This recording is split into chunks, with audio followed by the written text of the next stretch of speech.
All right. Good afternoon and welcome to the San Mateo Arboretum Society seminar with Frank Niccoli. Niccoli? That's close enough. The program will last for about 90 minutes and it will be recorded. Feel free to interrupt Frank anytime during the seminar and ask a question. He said it's perfectly fine. Questions can also be submitted at any time during Zoom, and Saurabh can interrupt Frank and let him know what are the questions. A few days after the presentation, you will be emailed a link to the recording and an evaluation form to provide feedback. Please make sure that you fill in the evaluation forms that you have right now and give it to us. We do need them because we plan our next year on the ideas and your interest for our workshops and for our seminars. Okay. There is also a list of programs in your hand, which I will talk about later. Our nursery shop is open on Saturday and Sunday from 12 to 3. You can go there, especially today, and get some plants for your garden. They accept credit, debit, Apple Pay, and they prefer no cash. Also, there are a few demonstration gardens that we have built over the years. There is, of course, the beautiful rose garden, the sun and shade garden over here, the demonstration garden right outside. There is a hummingbird garden next to the rose garden, and there's this beautiful Victorian garden with the fountain in it. And then there is a dog-friendly garden on the left over here, which has just come up, really beautiful. You can bring your dog and not worry that he would eat anything poisonous. And then we have a new garden coming up. It's the rain garden right over here. It is still in progress, and maybe in a few months, there will be something there. Okay, it's also, the gardens over here are also a great place for taking pictures for your weddings, for holidays, or just some simple family photographs. There is also the brick pamphlet. Could you show the brick pamphlet behind? I forgot to bring it up. So there is the brick pamphlet. You can emboss, engrave any of these bricks with the name of your loved one or whatever you want, and it will be put next to the rose garden. And we also have the various pamphlets. Is that the membership? Hummingbird? Hummingbird? Oh, this is the membership. The membership, we have the membership pamphlet. And if you get membership for the Arboretum, you get 10% discount on all the garden stores like the Golden Nursery and Wegmans and some other places. Then there is also another pamphlet on the Hummingbird Garden. There is you can subscribe to our newsletter. And so if you become a member, you automatically get the newsletter. So, well, we have, I think that's pretty much it. And there will be something. This is the newsletter for July through September 2026, which you can get emailed or as a hard copy mailed to you. So, Frank, thank you very much. Please, you can have the floor now. Okay. Thank you. And Frank was also my mentor when I was at Foothill College. And because of him, I am today in horticulture, and I'm a master gardener and a volunteer over here. And I thoroughly enjoy everything. Don't blame it on me.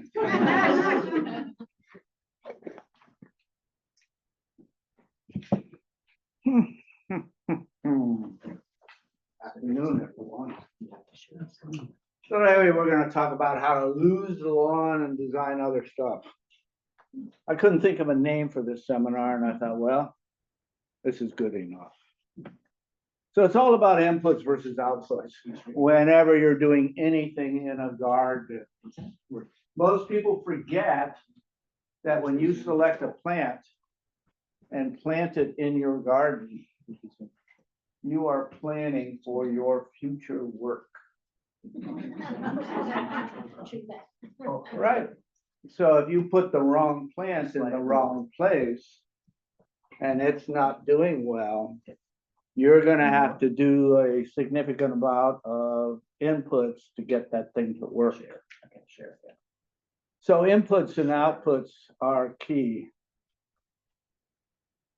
There we go. when it comes to lawns. So if I were to do.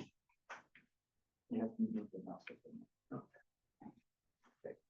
there. There we go. If I were to talk about lawns, this is artificial turf. Take a breath.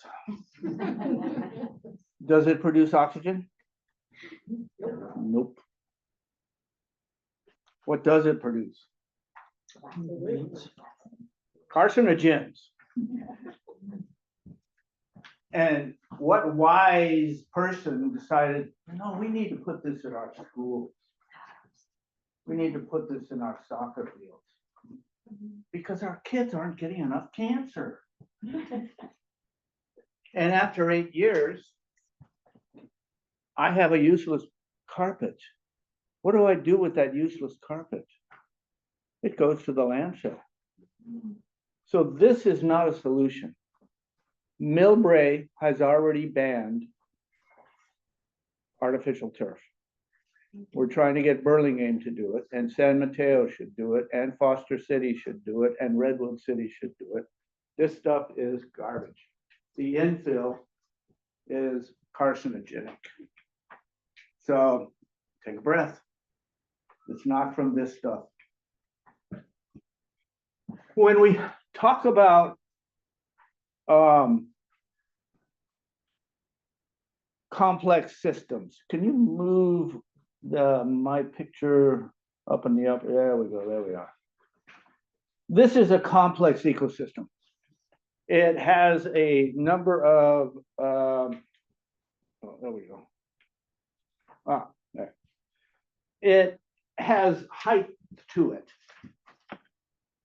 And it is complex because there's a significant amount of animal life, insect life, plant life, bacteria, fungi that lives in this kind of an ecosystem. This one is dead. Dead. So the turf companies are going to lie to you. They're going to say, you know, our product is ecologically friendly and sustainable. Well, I'm supposed to be in front of that camera, aren't I? Yeah, well, I wander. Sorry about that. Sorry about that, people at home. I wander. This is dead. It does not sequester carbon. If you look at the root shoot ratio, it's about 8 inches. It fills up with carbon after 1 year, and then essentially does not fill up with carbon anymore. So it's a dead system. So we need to get rid of these things. There is a difference between turf and lawn. So this is there for a specific purpose. The other one is not. It's there just for enjoyment. When we talk about turf, we need to make it sustainable. It has to be at some point sustainable. It needs to be able to function without a heck of a lot of water. Like this one, isn't that beautiful? Isn't that nice? Drive down any street, anywhere in this area, and that's what you're going to see. It's a dead system. It has to be maintenance free. Maintenance free? Not even close. Insects? Because you're taking a product, it's grass, and you're treating it badly by mowing it, you are stressing it. And what do insects like? They like stressed plant material. So you can't grow turf without having issues with this. This happens to be a grub. There's 9 species of grub in California. And they eat the roots of your plants. Has to be sustainable in terms of the amount of thatch that you have. If you have certain types of turf, it's going to produce a lot of thatch, and you don't want that. It should be able to mix with other plants. So up in Oregon, they a bunch of horticulture students got together and they went out and they surveyed 187 different homes. And they found a species diversity of about 215 different plants growing in the turf. And they found that the turf that had this biodiversity was doing better than a straight species of turf. But we hate that. We like to have billiard green turf. For some reason, we're implanted to do that, even though our evolution says otherwise. So do you know, anybody know color? Anybody a color person in here? You know about color frequency? You do? Yeah, ish. So our color frequency, we are the most, oh, I know, camera. We are most comfortable at 5200, which happens to be the color of you in a forest. That's where we feel the safest. And so when we look at this biodiversity aspect, it makes all types of sense. So I'm going to skip perennial rye, but I want you to know that perennial rye is the most drought tolerant of the grasses. It is also the most difficult to grow. It is also high maintenance, needs a lot of water. Wait a minute, Frank, you just said it was drought tolerant. Where's the disconnect? It's drought tolerant if you don't mow it. And people use perennial rye as an overseeding grass, and they use annual rye as an overseeding grass. But then they do something stupid like mow it. So you can't do that. You can mix perennial rye with drought tolerant plants to make it more drought tolerant. And here are some of the plants. Oh, I don't really care about him. This is Bellis perennis. We used to be able to buy turf that had Bellis perennis in it. We don't anymore. And before you guys go off on a tangent and say, well, why is he talking about turf? I want to know other stuff. Well, I want you to understand why you need to remove the turf before we remove the turf. And I want to give you some options. I'm going to give you a whole lot of options today, and this is one of them. Get Bellis perennis seed and throw it over your lawn. That's it. High maintenance. Not really. You threw a bunch of seeds like feeding chickens. And then just water it in and it'll grow. You can also do this, Achillea millefolium. This is California native. So I did a seminar yesterday and I had Achillea with me. We were giving away plants. And I asked someone whether they knew the other name for this. Yeah. Yarrow? What's the other name? And I asked for a volunteer from the audience so I could cut them and show them that woundwort stops bleeding. This is woundwort. Oh. During the Civil War, they carried bushel baskets of this stuff to stop the bleeding of their soldiers. Because it's, and I didn't get a volunteer, by the way. Anybody here? We've got yarrow out here. Be glad to cut somebody. This is Trifolium fresa. This is another nice drought tolerant plant, and this is its cousin, Trifolium repens. These guys work fairly well to oversee an existing lawn. There's Gallium verum. Before we figured out what hops were all about, we used to use this to make beer. It is also used, you know, beer maker over there. I saw her looking at you like, he drinks beer. Yeah, I do too. I like a good brew now and again. It is also a good flea repellent, excellent flea repellent. Prunella vulgaris, beautiful plant, grows in lawns pretty simply. So perennial rye with wet and shade tolerant plants. Here's glaucoma. Down at Gamble Garden, some of you know Gamble Garden, they have an area where there's magnolia trees, and they were having a devil of a time keeping the lawn under the magnolia trees healthy until they put glaucoma in. And then all of a sudden that lawn took off and does quite well. symbiotic relationship. Ranunculus, great plant, poisonous. Veronica will grow in a hardwood floor, easy plant to grow. And some broad applications. Here's anthemus. Anybody know another name for anthemus? Chamomile. There's 11 different kinds of chamomile in the world, by the way. This happens to be one of them. Oxalis, really a nice plant. Now, the sustainable lawns need to be able to survive by blending well with other grasses and dicot plants. Dicots are plants with 2 seed leaves. A grass is a single seed leaf.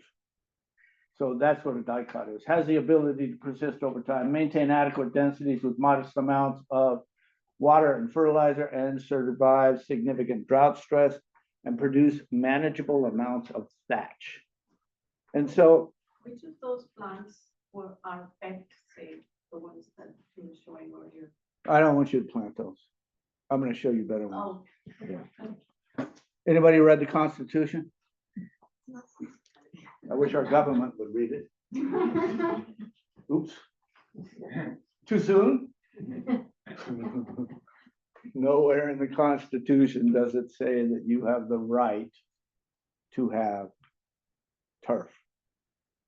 Nowhere. I read it. You have the right to bear arms, but you don't have the right to have turf. But we have this love affair with turf. There was a misconception. When I was a landscape contractor, people would say to me, Frank, I want something low maintenance.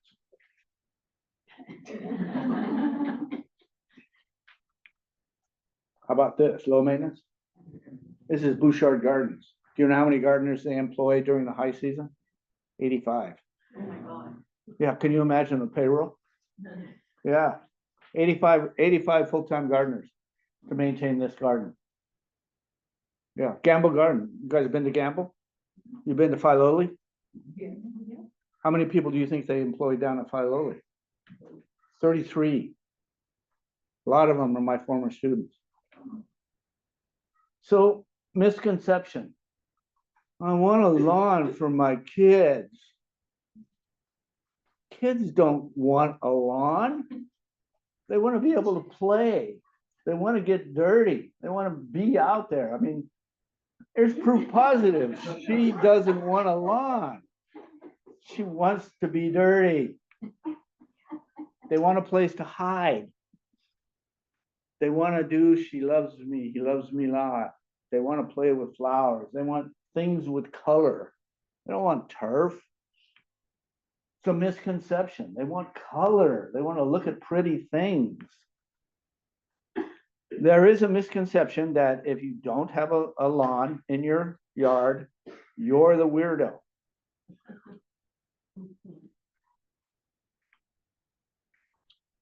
Anybody knows whose garden this is?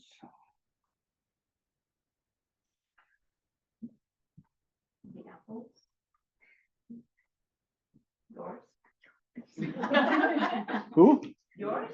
No. One of the smartest men of this century. Steve Jobs. This is his garden. See any turf? Steve had fruit trees. He had ground covers that were beautiful. He lived in Palo Alto. Lovely man. I dealt mainly with his wife more than he did, but I did meet him. Lovely man.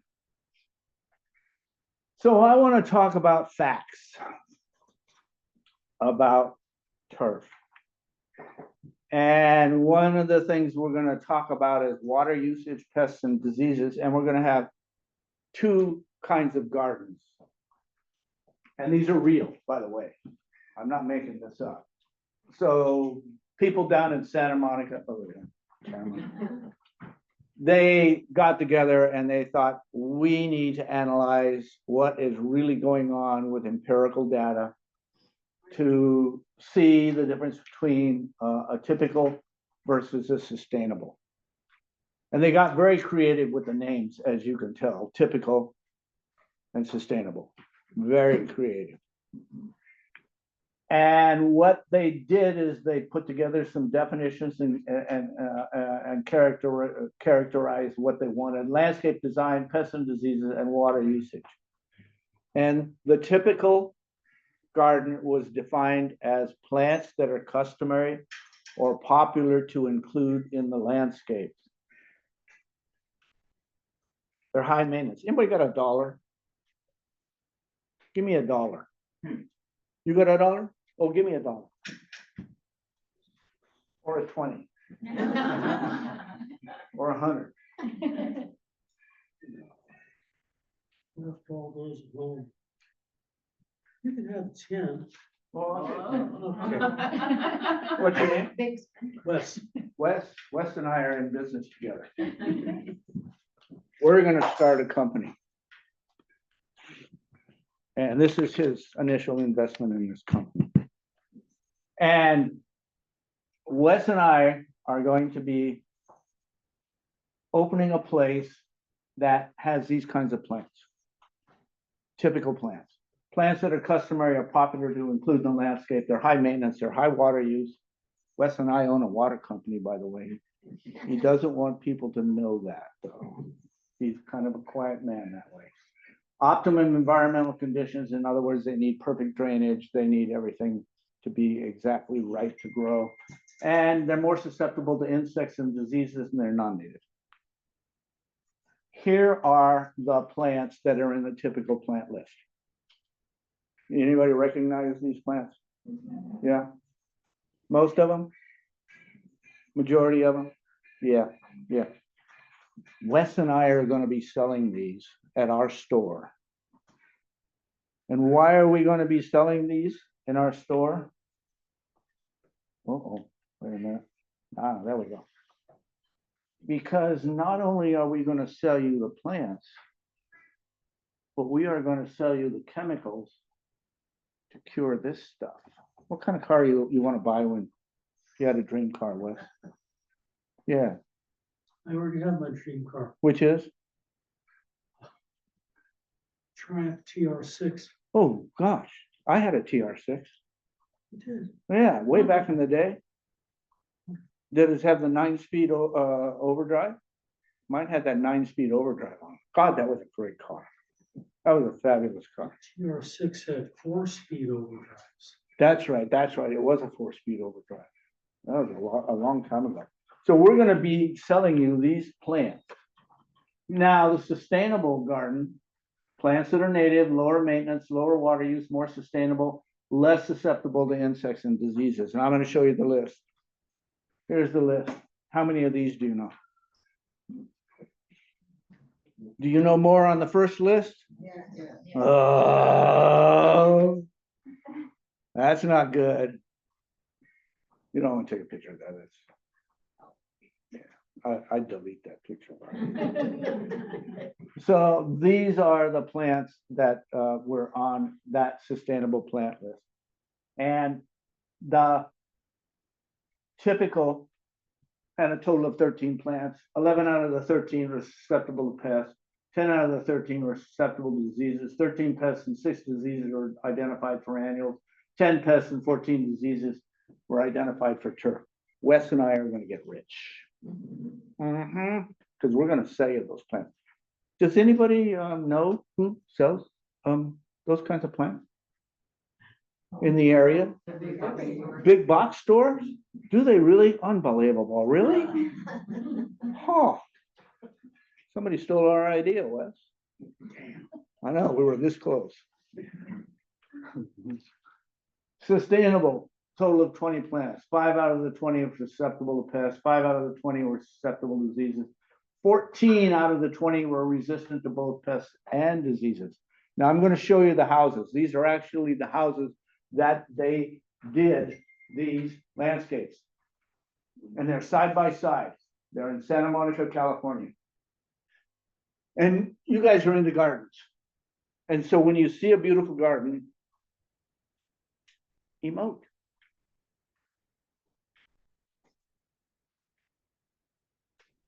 Ooh. Ooh. Isn't that pretty? So here is the breakdown.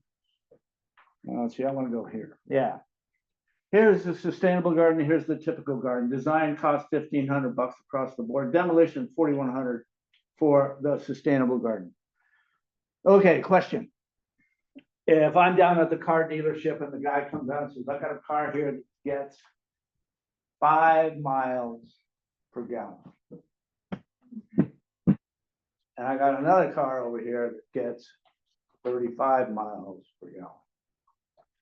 But the car that gets 5 miles per gallon is a really nice looking car. And the other one is not. Which one are you going to buy? It's the same thing with landscapes. People look at the cost per square foot and they go, oh, I want the cheap one. Landscape designers have the job for a month. Landscape contractors who do the installation might have the job for 2 months. Maintenance is forever. That's where the money's at. Don't look at this and go, oh, no, that's way too expensive. I'm not doing that. Because your long-term costs are going to be significantly more by making the wrong choice of car. Same thing. So here's the, ooh, I know, it's gorgeous. Here's the facts. 5,700 or 57,000 gallons of water a year. 670 pounds of yard waste a year. Man hours, 80 hours. Are you doing that yourself or are you paying somebody? It's a chunk. Ooh. So this is the sustainable garden. It's right next door to this garden here, which is the typical garden. A little bit different. Oh,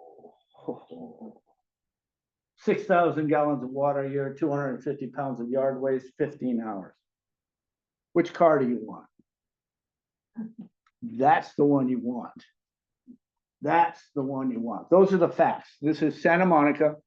They did both of these gardens to be able to have a proof of concept of what's going to work and what is not going to work.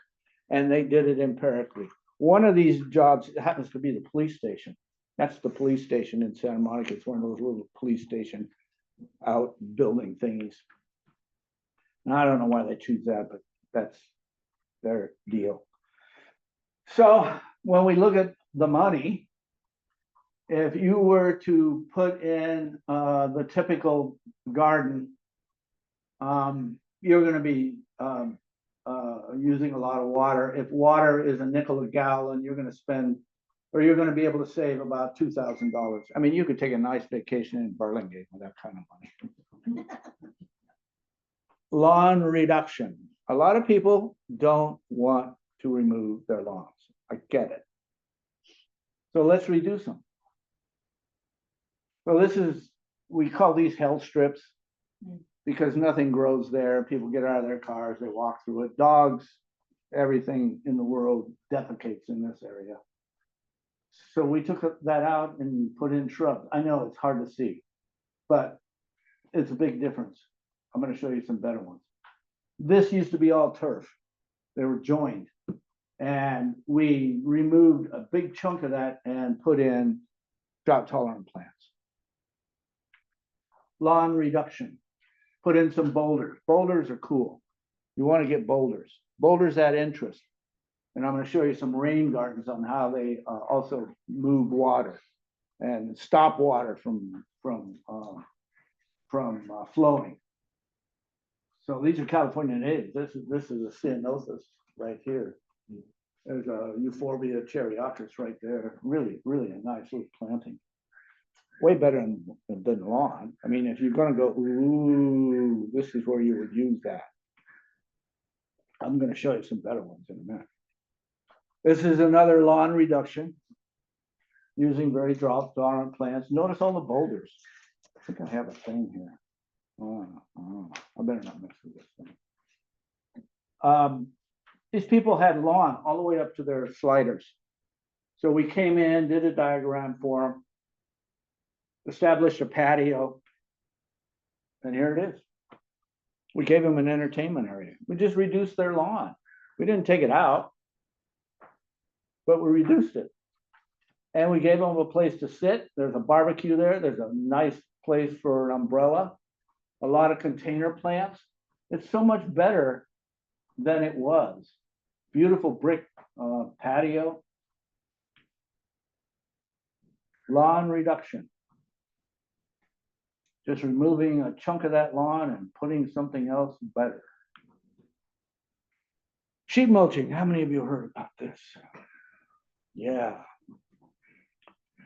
So don't take your lawn out. Why pay somebody to take the lawn out, haul it to the landfill, because you're going to pay somebody to haul it to the landfill, when you could do this? You dumpster dive for cardboard, or you go down to Linkso and you buy cardboard from Linkso. Linkso sells it. You can get a roll of 250 feet by 4 feet cardboard, but I prefer dumpster diving. Go down to REI or any bike shop on Wednesday or Thursday, because that's when they're getting the deliveries in for a weekend. And just go to the manager and say, hey, can I dumpster dive your cardboard? Yeah, because he's got to pay to haul that stuff away. So he's going to say, yeah, take all you want.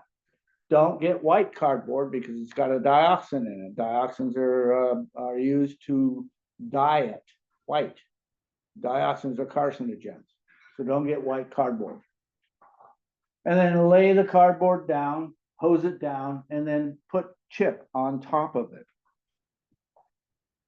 You can get free chip. Chipdrop.com. Go to their website and say, I want free chip. And they're going to say, how much do you want?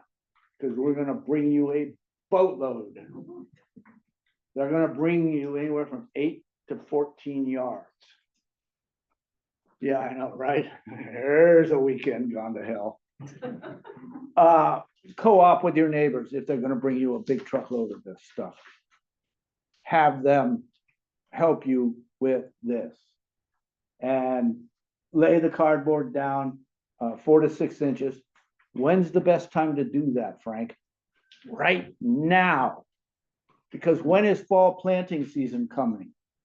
Let me see, fall planting, when would that be? Oh, fall. Is that what they call it, fall planting?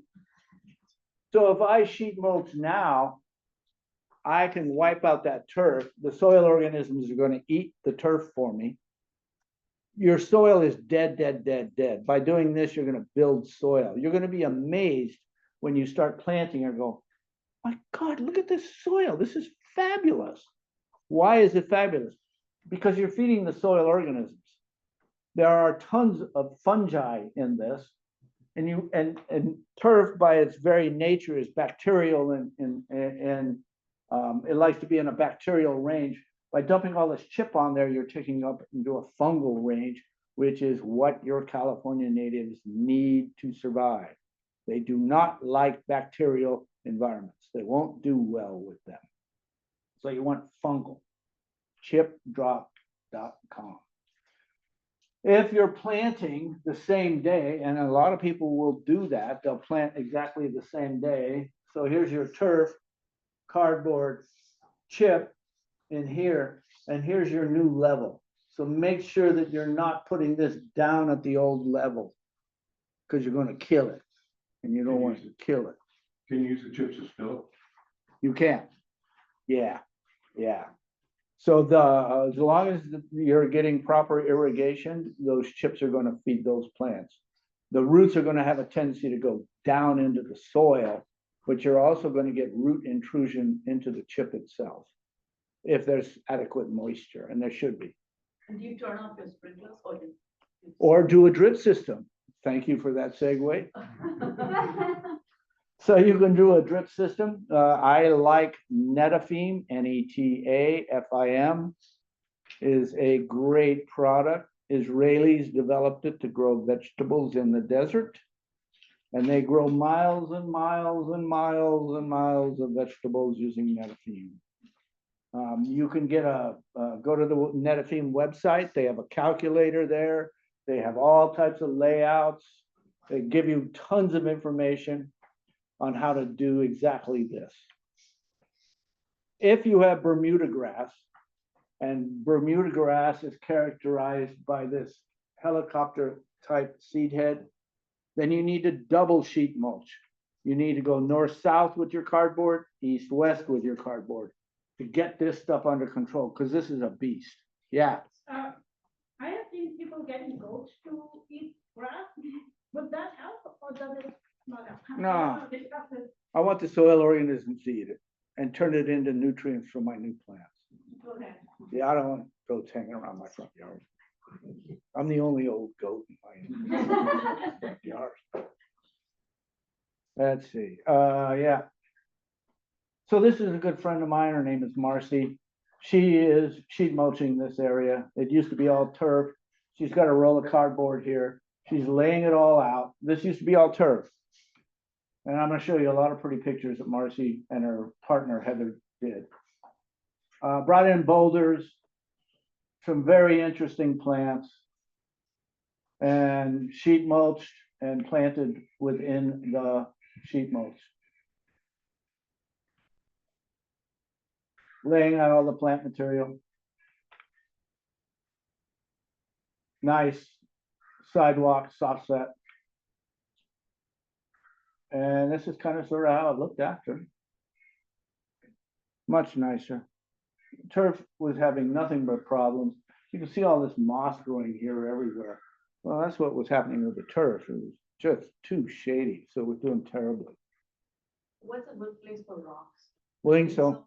Yeah. Like, so if it's in there in your front yard, they'll bring out a rock hopper and they'll help you. Well, they'll kind of help you. You got to have the holes dug, and they'll just kind of place them for you. But you know, we built the pyramid, so we know how to move rock. We're really good at moving rock. All you need is big steel bars and some muscle, and you can move rock all day long. So this is Marcy's job. Really pretty yarrow. Yeah, Marcy was into cutting people, so she put yarrow on. Shouldn't say that about the girl. Rain gardens. So rain gardens are a way to capture water. So instead of allowing the water to go into the gutter, you just plant deep, let the water go into a basin. You've got a downspout here. You put rock in here to slow down the water so that it goes in here. You don't want this, but you do want this. A lot of the cities are now cutting their curbs and building these rain gardens. You see it all over Foster City, Palo Alto, San Mateo's got it, Burlingame's got it. They've finally gotten the idea, why are we running all of this water into the storm drain? Let's use it. Storm drains are expensive, and cities do not like the expense of putting in new storm drains. What causes storm drains problems? All the caca that goes into this, caca is a technical word, by the way, that goes into the storm drain after it rains. Cups from McDonald's or Jack in the Box and garbage, just garbage that's everywhere. It gets into that storm drain. You see these big Vector trucks that drive all over the city. They're sucking out the storm drains because they're clogged up. Well, they don't want to build new storm drains because they're expensive. So they're encouraging us to cut the curb, allow that water to get in there. So there is a downspout right here in the corner. Slowed it all down with rocks and put this garden in. It's a rain garden. Keep the water on site. That's the key. Use it. This is all rain garden. They're using succulents here. It's all water that's coming off the roof. We have a tendency to feel that water is damaging to the envelope of our house, so we enclose it in pipes and we run it to the curb and it goes into the storm drain. That's absolutely the wrong thing to do. And a lot of people do that, and they pay a lot of people money to do exactly that when there is a valuable resource. It's like leaves. Wait a minute. Why do they call leaves leaves?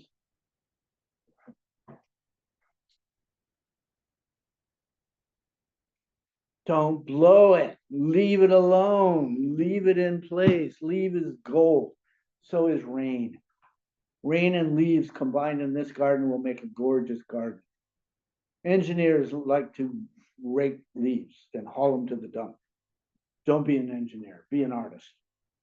If you're an engineer, you can tap into your artistic side and leave the leaves alone and do something like this. One step further. In nature, if you go out and hike, you see a lot of rocks and berms out there, especially on hillsides.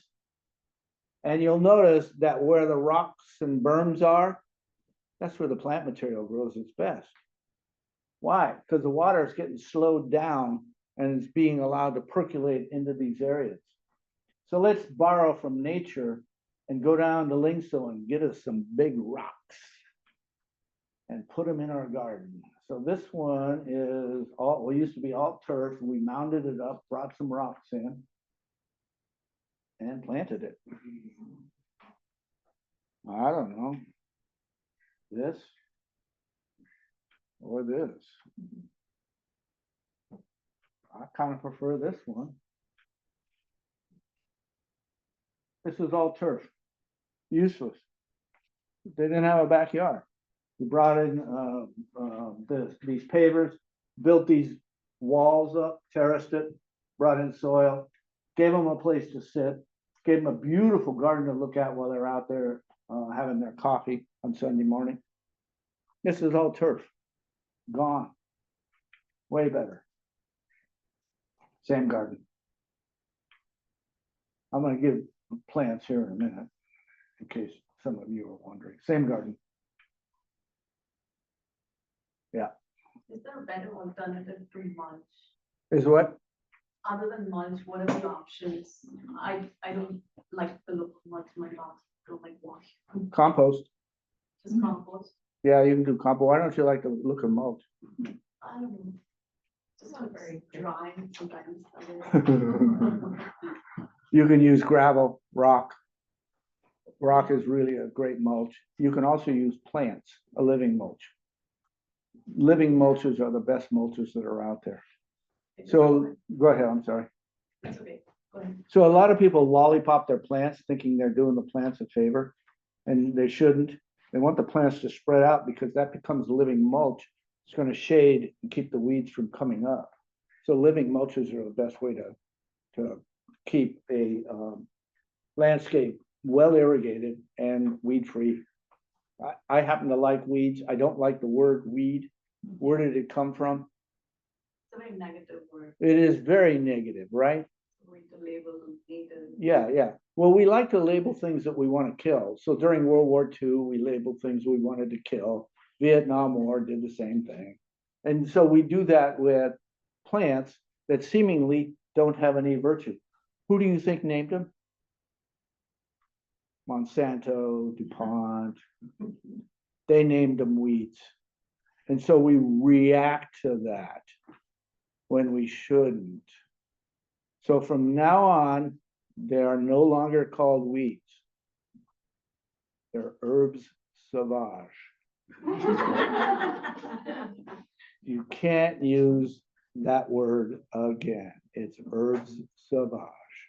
You've got to love a plant that will grow in the crack of a sidewalk. My goodness. You got to admire it. You go into a blacktop parking lot and they're growing. And then yet somebody says they're weeds. No, they're not. They're herbes sauvage. They deserve a place. I'm a very big proponent of native plants, native to planet Earth. Very much so. Very much so. When I travel, I like to look and see what kind of herbs sauvage are growing in various countries. I'm that crazy guy that does that. And I take pictures of them. I don't really want to see another monument. You know why? You know, I mean, the Colosseum is nice, but you know, what kind of herbs sauvage are growing around the Colosseum? That's more interesting to me than the Colosseum because I'm a plant guy. Anyway, back to, I got off track here. Same garden, use of rocks, very low maintenance, mulch type plants, living mulch type plants. Those are buttercups, right? So, Those are buttercups, yeah. but those are not native to here. No, they're not. No, South Africa, I believe. They come, every year they just come and then bees love them, so I just started Yeah. talking with my neighbors. Yeah, I'm gonna show you natives and we're getting there. It's a slow uphill battle with this still, but we're getting there. Same garden. Arbutulums, choiceas in here, euphorbias. Okay, this is Marcy's garden again. I'm gonna give you how she took this house and developed it. She brought in a boatload of rocks. Marcy's definitely into rocks. Laid them all out. So the issue with this particular property is that there were properties behind it. All the water roared through this area. And so they wanted to figure out a way to get that water to go into the garden, get slowed down, and used by the plants in the garden. So she just got out there one day with a hose and she just watched how the water went. And she marked it, and that's where she stuck her boulders. Nothing like rock science to figure out where to put your rocks. Brought in drip hose. This is her company. And she brought in a big tree because the landscape needed a big tree. It needed to set this house down because it was just glaringly in your face. So she brought in a large tree and planted it up there. All the rock work.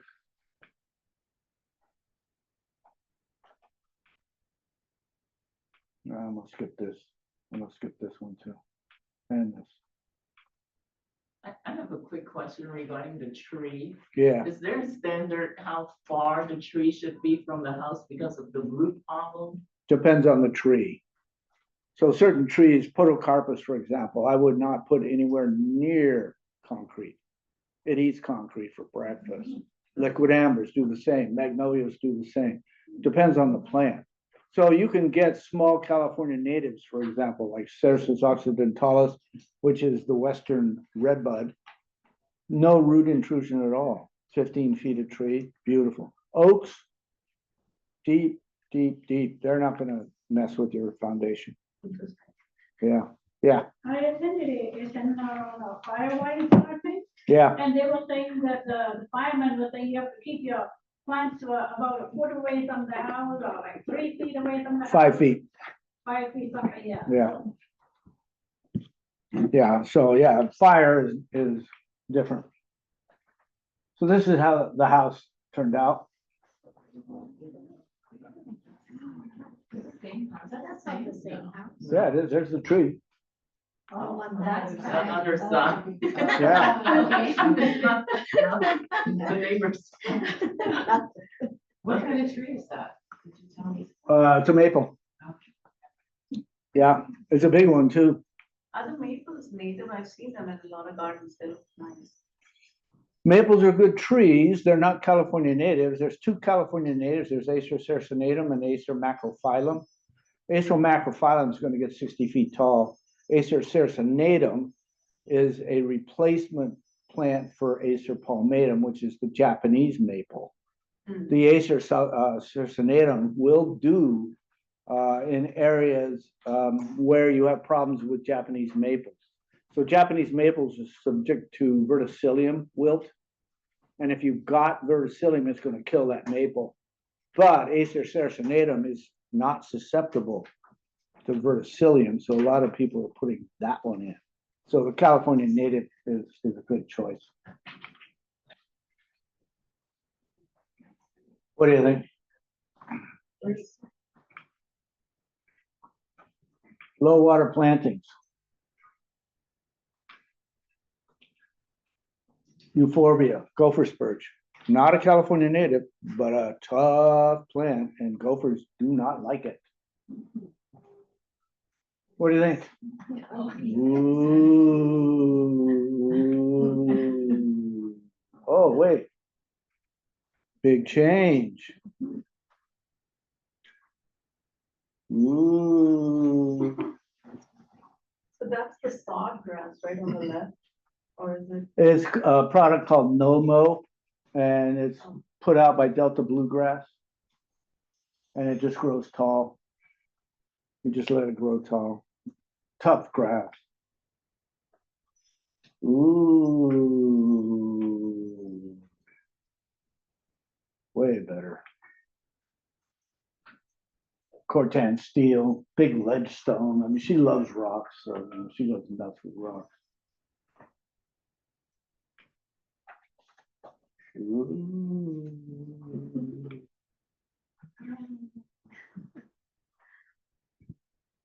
One afternoon. This same day. Gone. All the turf gone. Right, as over the years. All these are just planted, right? This was about 3 or 4 years ago. And then you should spread with still. Yeah, they're gonna spread. I'm gonna show you some gardens in a minute. So this to this. We planted a dog. Well, I wanted one, so you know why. So it was all turf.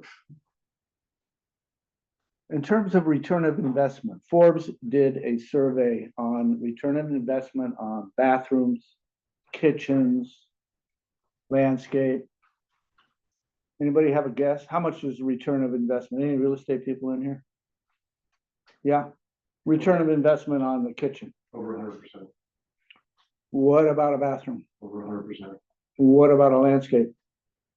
I don't know. 107% return of investment if it's properly done. That's the key. Yeah. So you can get return of investment on, yeah, and on any of your homes. Would you recommend doing the front yard? Yes. What about the backyard? Front, Just curb appeal.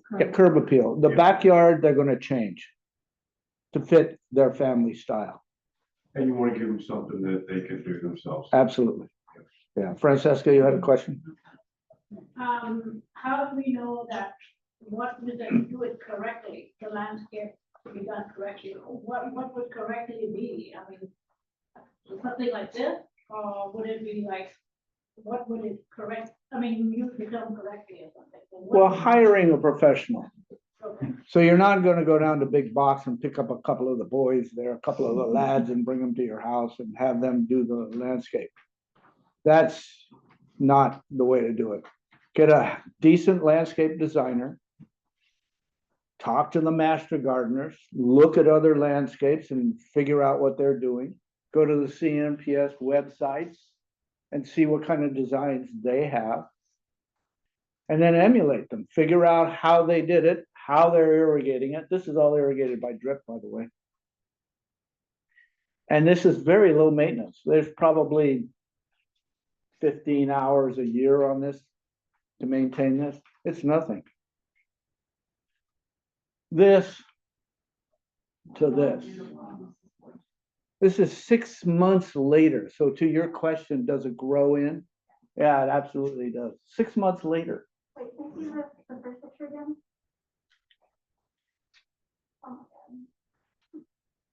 Which one, real estate guy, curb appeal? I mean, God, if you drove up with your clients to this or to this, It depends. Believe it or not, Yeah, you're right. I've heard arguments both ways. most people would prefer that, Yeah, most of them would. especially in the Bay Area. Yeah, well, they're a little more educated in terms of landscapes, I think. Yeah. Robina de la Mina Lilacina. I like saying that. It's a California native. It's gorgeous. It blooms 13 months of the year.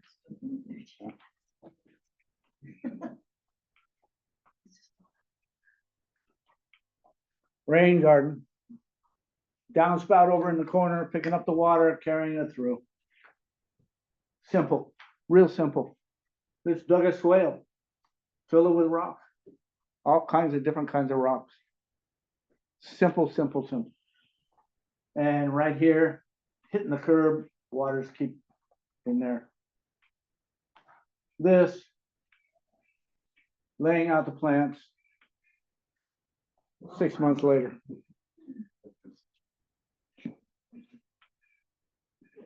They broke up a concrete patio.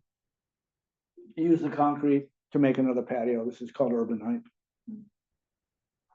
Veggie beds in the front garden. Sure, why not? Why not? Can't eat turf.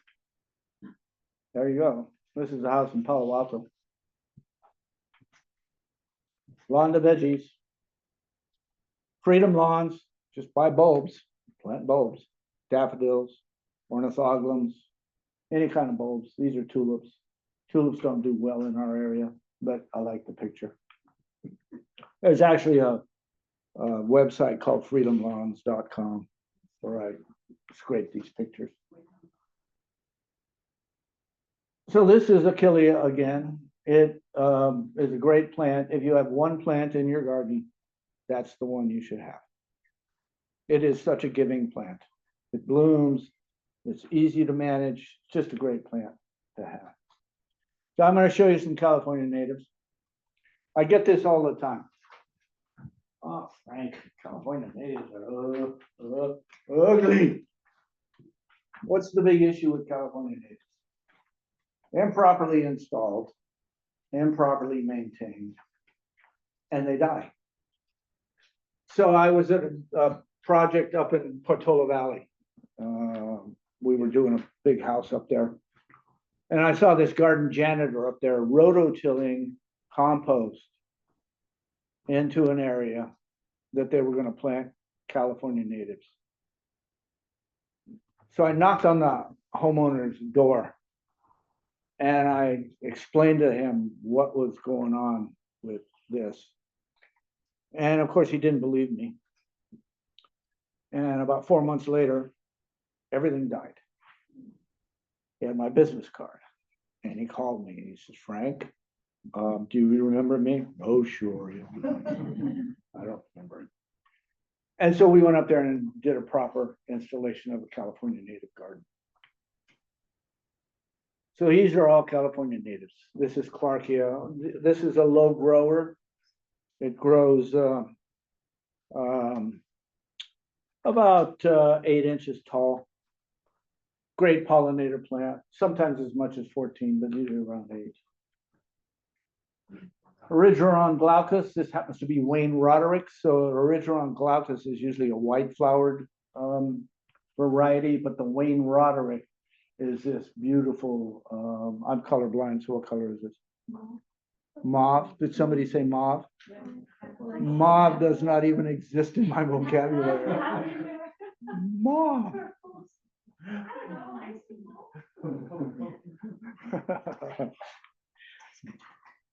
Gilia capitata.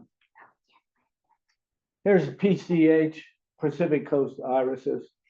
There's 11 varieties of the irises, and they're hybridizing them all together to get a mix of colors. There's canyon snow white. There's reds, there's yellows, there's purples, there's mauve.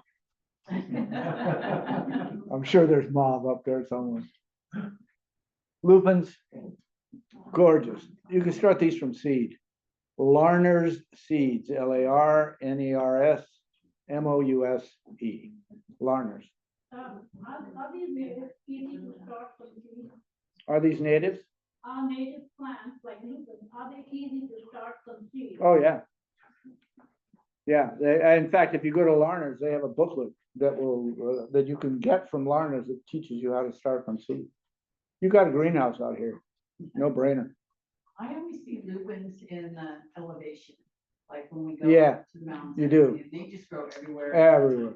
And I brought some down to my house. I live in San Mateo, but I think I had too much compost in my soil or something, and I couldn't get them to transfer down to my house. They like them a little on the lean side in terms of your soil. Okay, Most California natives like lean. They'll take a little compost, but not much. okay. They want good drainage. Have that.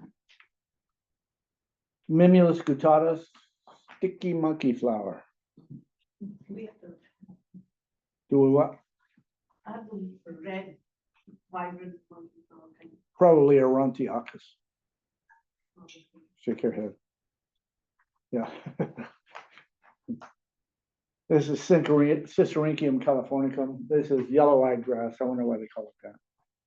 I have a question. You comment regarding too much compost will kill the plant. So what is the right mixture, like compost?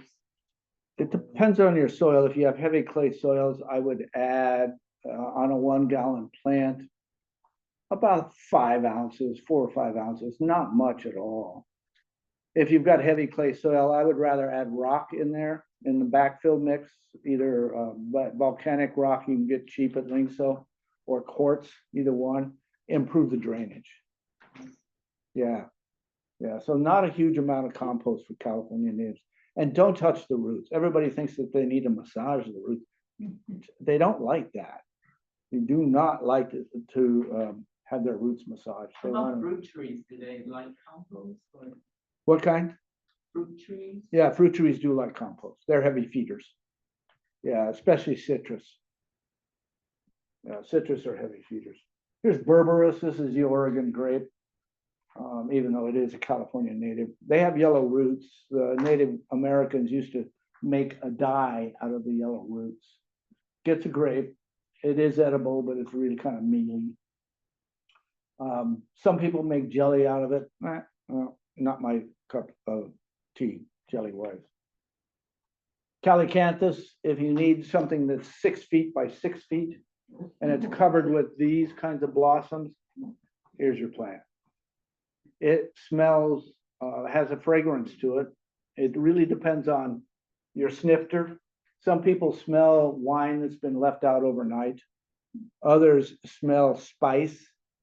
Others smell almonds. So it really depends on your snifter. But this is a gorgeous plant. It's covered with these flowers, and these flowers are big. They're about this big. So this is a great plant to grow. Carpentaria, Californica. This is the California camellia, if you will. Easy plant to grow. There's that red bud I was telling you about. This one has 4-season interest. In the springtime, it gets these kinds of flowers, no leaves. In the summertime, it produces these kidney-shaped leaves. In the fall, the leaves turn red and yellow. And in the winter, you have all these pea pods that rattle when the wind blows. 4-season interest. This is a fantastic tree. They sell it out here. I saw one today. So go out and buy it before somebody else snatches it up. Galvesia speciosum, lipstick plant, late bloomer, blooms like July, August, blooming right now. Rhamnus californica, there is a tall one, 10 to 12 feet tall, and there's a small one called Mound San Bruno that stays about 3 to 4 feet tall, and it gets these coffee berries. Great plant, tough as nails. Ribes aureum. This is gets a currant. Got a big seed, so it's not really that edible. Here's his cousin, Rhabes sanguineum. Comes in pink, red, or white. And look at these leaves. These leaves are stunning. I have this in my meditation garden. I have about 7 or 8 of them in there. Just because I really like the leaf texture. This is the grumpy old fart in the garden. It hates everything. It hates compost. It doesn't like to be messed with. It doesn't like water. It just doesn't like anything.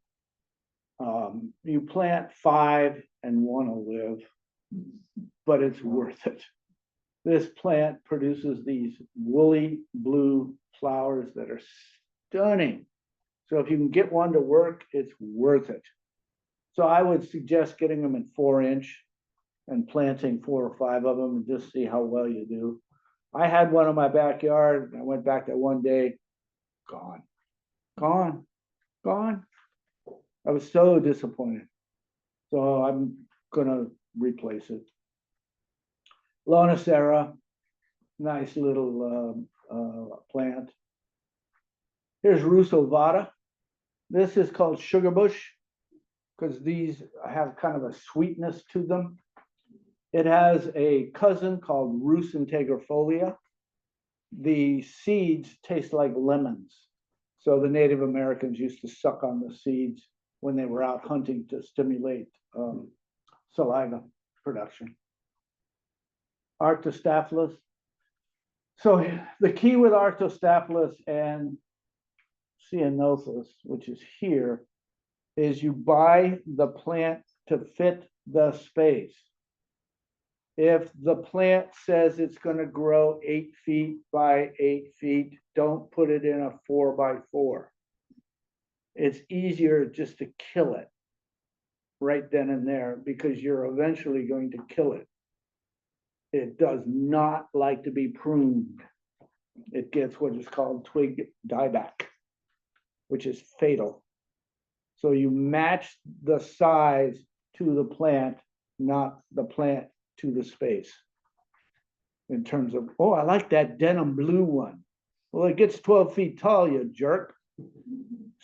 So it's just easier to cut it off with a chainsaw today and not even worry about it because the plant's going to suffer for its entire life. Baccharis pilaris, this is a workhorse.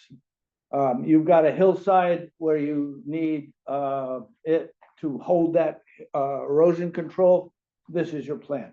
Gets a beautiful flower and a lovely seed head. It's just bulletproof. This plant is a great plant. There's a couple of different cultivars regarding size, but this is a winner. And of course, Ceanothus. You want 2 feet tall, we got it. You want 20 feet tall, we got it. You want a vine, we got it. Ceanothus. This is your go-to plant for everything. Aragonium giganteum. But yeah, Do they need full sun? Or would you, can I, because my property is like lots of trees, shady, there is sun, but there's some that'll work under trees. You just need to look up the variety that'll work there. Julia Phelps and Concha will work under eucalyptus. So this is the premier bee plant in the California natives. Bees absolutely love this plant. And this is its cousin, rubescens, Erigeron grande rubescens. These flowers, if you put them inside the house, they will turn a straw color and they will stick around for quite some time. So they're really nice for inside the house. There's penstemon, anything penstemon, just plant it. There's about 10 different colors. This happens to be blue. No, this one is Margarita Bop. It's called Margarita Bop because the guy that was found this plant, what's his wife's name? Margarita. Yeah. How'd you know that? Just a wild guess. And guess where he found the plant? Back of porch. Thought you'd know that one too. No? Okay. I know. You did pretty well, halfway there. Salvia, anything salvia, plant it. There's a ground cover, Somanensis gets about this tall. And then, of course, you got the big ones, melliferas, that grow, and Clevelandii that will grow 8 to 10 feet tall.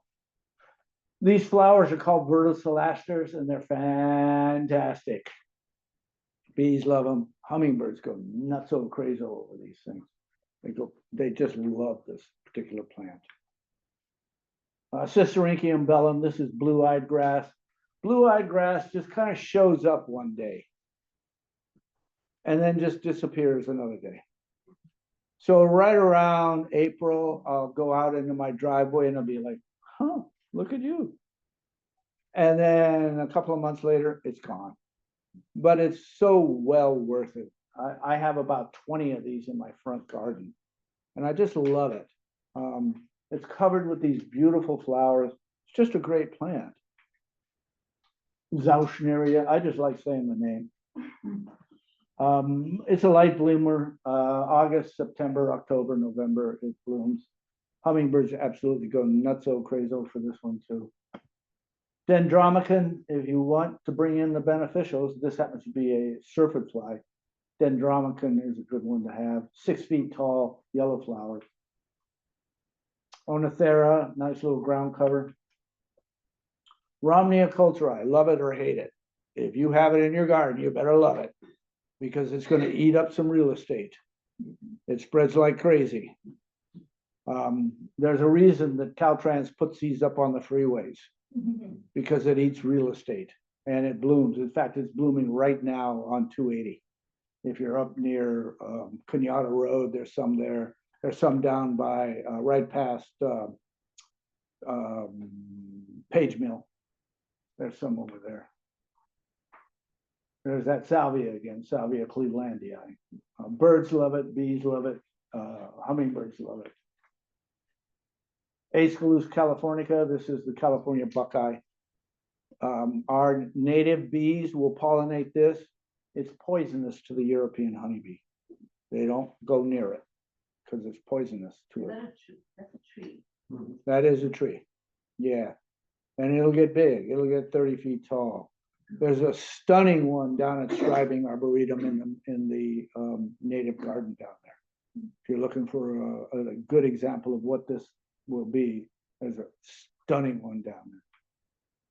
So the honeybees are not native, right? So they. Apis but we have mellifera. honeybees that were. Yeah, there's 1,600 native bees, but we like the Apis mellifera, the European honeybee. That's our poster child. You know, save the bees. Save the native bees. We don't care about Apis mellifera. Well, we do kind of, but If you want honey. yeah, if you want honey, yeah, exactly that. Arbutus menziesii, this is a strawberry tree, 15, 18 feet tall, gets a little strawberry, mealy, can't eat it. Not a very good eater. Fremontodendron, this is a wall, 15 feet of yellow. It's a showstopper. It gets about 6 or 7 years and the wind just blows it down, but by then it reseeds. So it's well worth getting a Fremontodendron in your garden. Tuck-in plant, these are Aquilesias, columbines, native or the Apis mellifera can't figure out how to get in there to get the pollen, so they go into the back and they cut the spurs off and they go in through the back. Kind of fascinating to watch them work. Another tuck-in plant, this is Bleeding Hearts, Dicentra formosa. And there is the California huckleberry, Vaccinium ovatum. It does get a huckleberry. It is edible.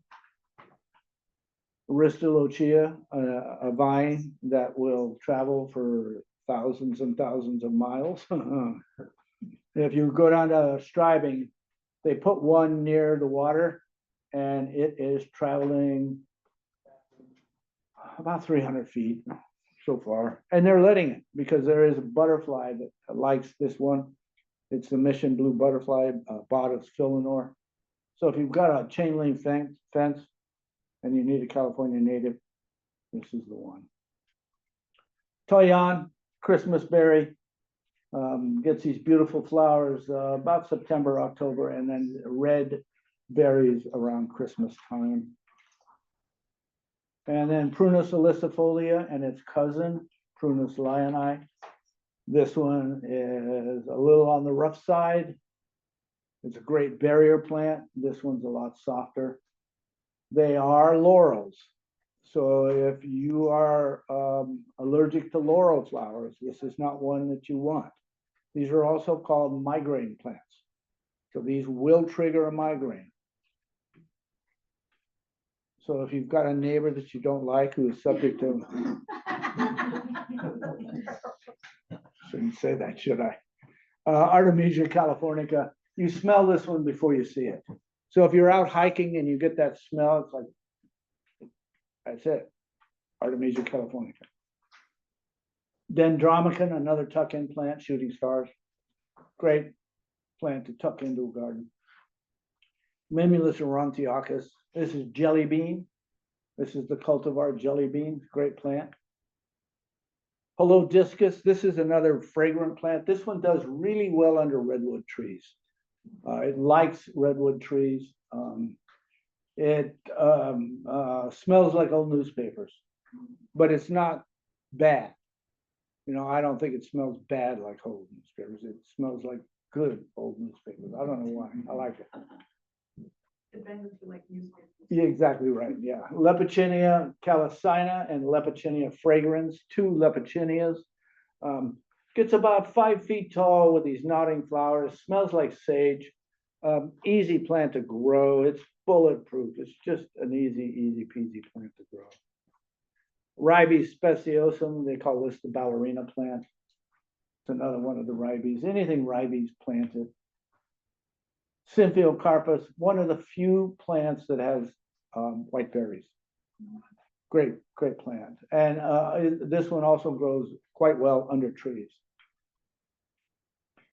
Garrya elliptica, this one happens to be 12 inches of tassels. There's another one with shorter tassels called Garrya elliptica Eve Case.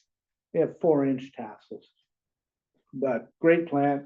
This one lends to being espalier. We had one up in Portola Valley that we espaliered on the back of a chimney. It just loved it up there. All right, we talked about a lot of different things today. We talked about sustainability. We talked about the different kinds of plants. We talked about lawns and how to get rid of lawns. I gave you a whole bunch of different ways that you can reduce lawns, replace lawns, chip drop. We talked about cardboard, sheet mulching.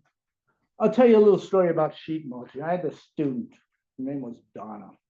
She came up to me after class one day. She said, Frank, I need some help with irrigation. I understand you know a little bit about irrigation. Yeah, I do. So can you come to my house and help me convert a spray system to a drip system? I said, yeah, sure, Donna. What time are we doing this? Saturday, 8 o'clock? Yeah, okay, I'll be there. So I go down to her house. She had already called chipdrop.com. She had dumpster dived for cardboard. She had a lawn. Laid down the cardboard, laid down the chip. And she had 2 of her neighbors with her, by the way, 2 of her neighbors. She lived in Sunnyvale. She still does. And she lived on one of those streets that's kind of a horseshoe. You go in one way and you come out the other.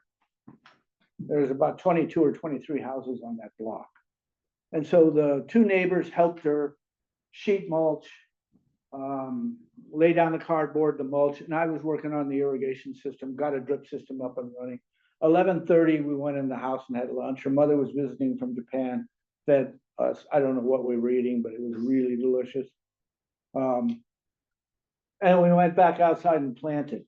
In the morning at 8 o'clock, she had a lawn. In the afternoon at 2:30, fruit trees, zucchini, 5 or 6 types of herbs, citrus, just got rid of the lawn and put in a food court. The 2 neighbors went to a number of their neighbors and did their yards in the same way that Donna did hers. There are now 23 houses on that horseshoe that are growing food. They don't even know what a Whole Foods looks like. They formed a co-op.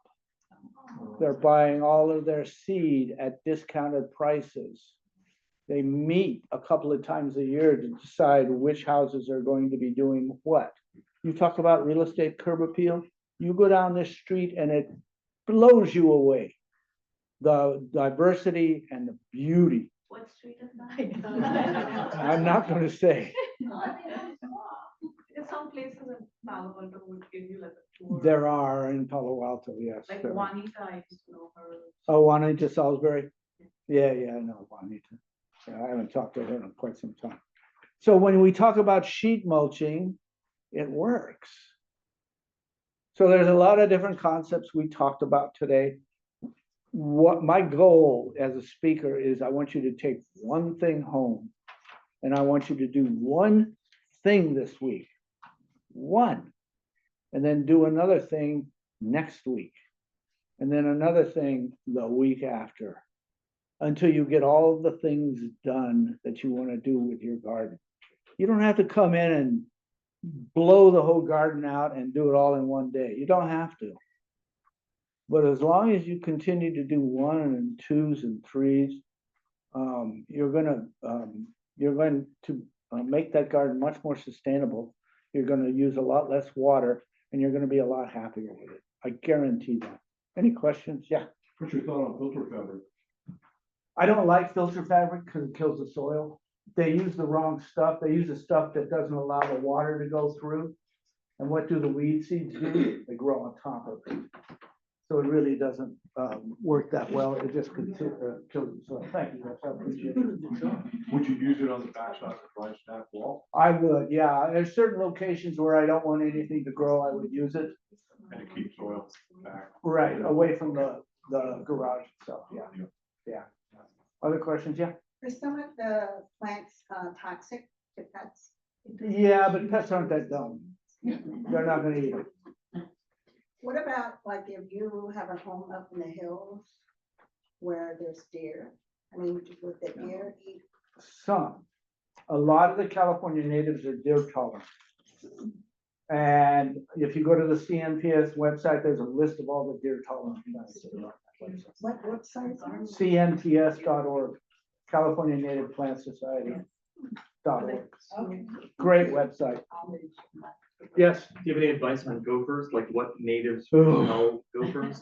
We have gophers now. Yeah, gophers are tough to get rid of. You almost have to get a guy, and these guys are specialists to come out and trap them. First thing in the morning. Yeah, first thing in the Gotta morning. get up in the morning, find that last hole. The got gophers is a guy that's down out of Redwood City. He's nuts, but he knows how to trap gophers.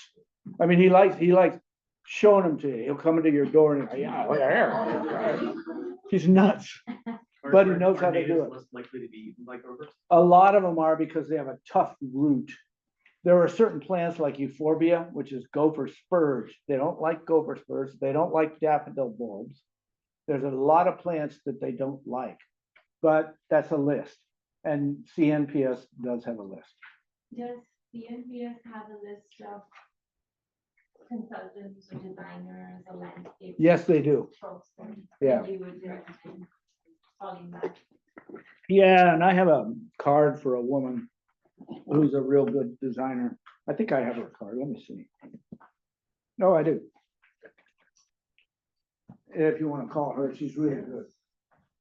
Thank you. I have one. Just take a photo. I'll hand you it back to you. See at the plant sale? Okay. She's going to be in Yosemite this week, so if you call her, Can she's not going to get back to you. I have one? I'll make a copy and we'll add it to the email that we'll send it to you. Yeah, so she's going to be in Yosemite all week. So if you call her today, she's not going to return your call till next week. So call her next week. Yeah. I appreciate your time today. I hope you enjoyed my presentation. And we have another one coming up in August. Yeah, so thank you, Frank, and I'm sorry I didn't forgot to introduce you. Well, there goes my recommendation. Okay. Anyway, so I just want you to know what are some seminars coming up. There is a Master Gardener Zoom seminar coming up called the California Seed Bank Conserving the Botanical Diversity of the Golden State. This is on July 16th. It's a webinar. You would need to go to their website to register. Then if you have on August 2nd, Frank will be here again. And I hope this time we have a lot of free plants available for y'all to take home. I have to talk to Basta about it. And we will do that. It's called Laundry to Landscape. So so it will be how to use gray water and your black water to grow your plants. And then on September 6th, there is Growing Orchids, Tips for San Francisco and the Bay Area Climate. So do come and volunteer with us. And Frank, we will see you again. I hope I can keep in contact with you. Yeah, we do in August sometime. And that's pretty much it. Yeah. Fill out your evaluation form. Yes, the Yeah. And evaluation. if you really like my talk, my name is Frank. If you didn't like my talk, my name is Francesca.